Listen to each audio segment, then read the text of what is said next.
So yung grasa, ano, naikabit na natin tong injector na recon natin. Tapos naikabit na rin natin yung filter nya. So try na natin, kabit na natin yung battery. Shoutout sa'yo, tropa. Iyan o, shoutout bayo. Shoutout tropa. Yan. Panoorin mo ito mamaya, tropa. Pati shirt, like mo.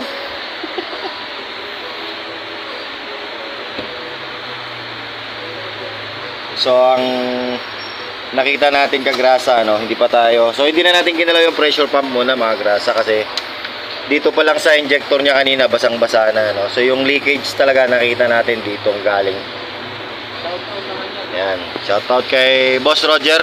Baka may gusto kayo shoutout, kaibigan sa shoutout pala sa big boss namin, Sir Nolin De Pedro. Yari na yung mga sasakyan mo. Yun.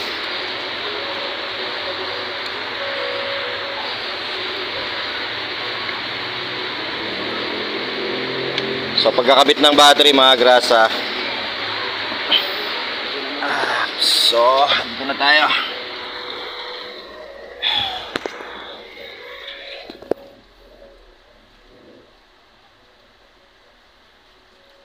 Pwede na?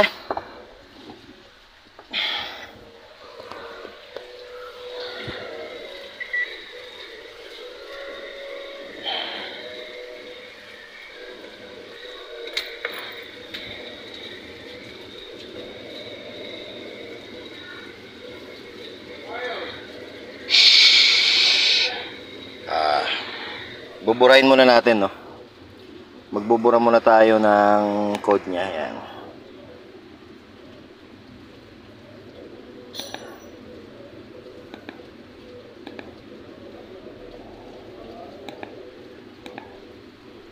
Yan. Yang fuel system leak, nagawa na natin injector.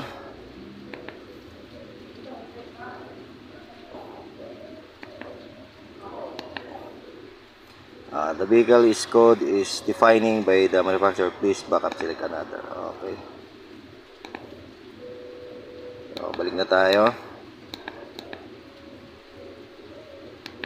Atin ang buburahin ang kanyang code. There's done. So ayan, nag-check na siya. Okay. Start.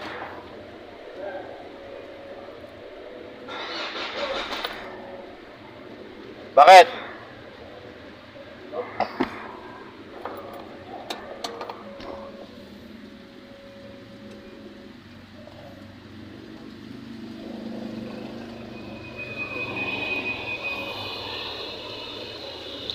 So kinakabit pa yung ano, yung bracket.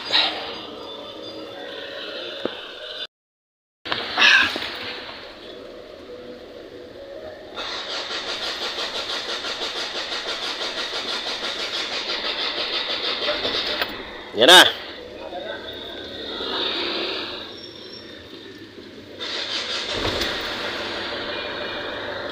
So yan, mandar na.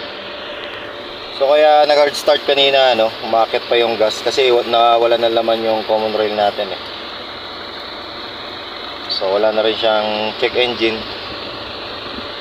So pwede na nating i-testing to sa expressway. Kasi pag umabot ng 60, 80, namamatay siya. So i-road test natin to, mga grasa, ano, para hindi nakabahan yung customer natin, kasi kinakabahan siya, eh. Dalang tong driver niya, oh.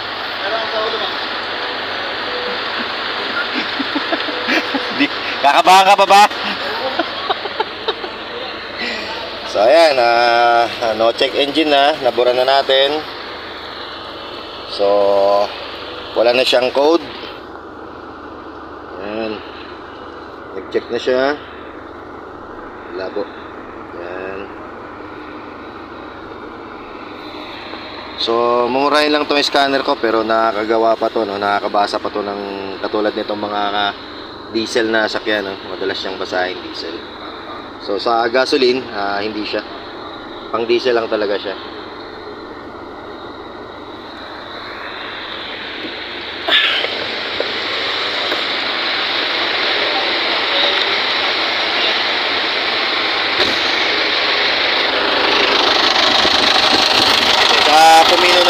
likod niya.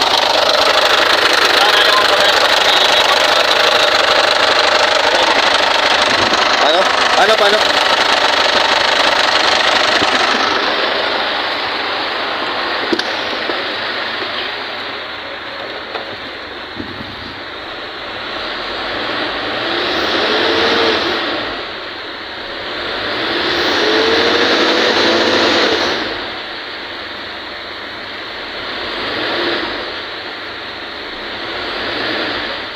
Meron pa.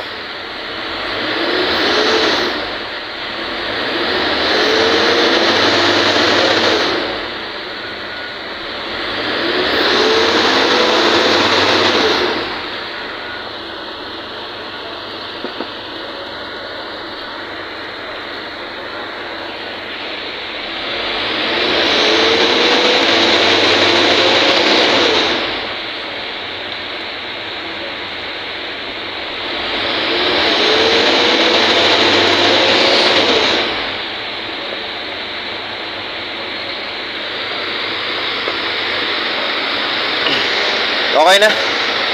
Pag gumana yung turbo na. Good morning mga grasa. Welcome back to my channel na mga grasa. Idol! Ayun, shoutout sa'yo, boss. Shoutout. Good morning. Good morning. Oh, naganda na si Michael Sales. Oh, mga lalaban ng boxing. Oh. Ayan. Oh. So ayun mga grasa, meron tayong ito troubleshoot ngayon na sasakyan. Ayan, oh. Yan, pasasakitin natin yung ulo natin dyan. So ang kwento ng may-ari niyan mga grasa is pag tumatakbo siya ng 80 km/h expressway, biglang nagsha-shutdown yung makina niya. So hanapin natin yung mga grasa, no? So meron naman yung check engine. I-scan natin para malaman natin kung ano yung babasahin ng scanner natin. Sige po mga grasa. Then mga grasa, saan ba tayo magsisimula dyan sa code na 0093 na yan? So fuel system leak, no? Detected niya. So pag nag-high rev siya, namamatay. Yan ang nangyari dito sa makina to. Ngayon, ang gagawin natin mga grasa, magsisimula tayo doon sa pressure pump niya. Kasi yun nagbibigay ng pressure eh. Tingnan natin kung anong makikita natin doon sa pressure pump mga grasa. Mga grasa, pinabaklas na namin tong battery niya muna, no? So first step tayo, battery muna tayo mga grasa. Yan, kasi ang bubunutin natin yung pressure pump niya muna. So sa code na yun mga grasa, ang mga gagawin natin, no? Una muna, ito kasama to sa fuel system line niya, itong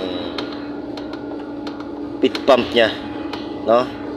Andito yung filter niya. So bukod dito sa filter na to, may filter pa yung ating kakalasin na pressure pump. So doon muna tayo titingin mga grasa, kasi base sa kwento ng may-ari, itong injector niya is napalitan na yan.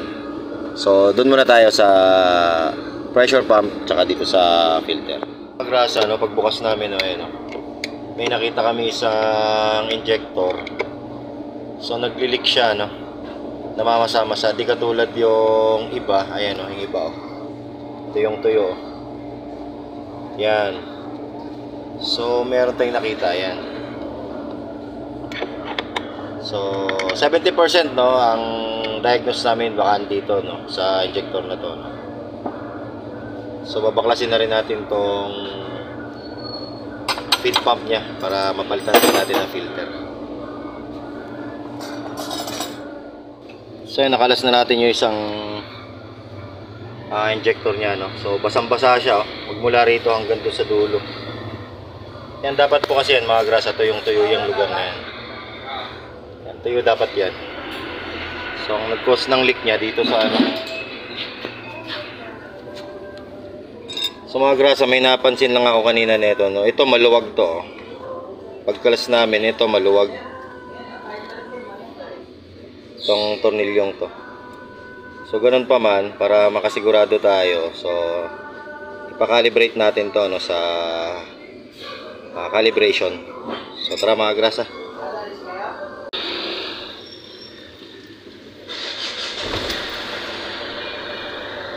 So yan, mandar na.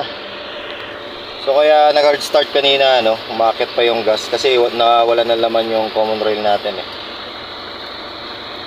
So wala na rin siyang check engine. So pwede na nating i-testing to sa expressway. Kasi pag umaabot ng 60, 80, namamatay siya. So i-road test natin to mga grasa, ano, para hindi nakabahan yung customer natin, kasi kinakabahan siya eh. Dalang tong driver niya, oh. Pero ang sa ulo ba? Di, kakabahan ka pa ba? So ayan, no check engine na, nabura na natin. So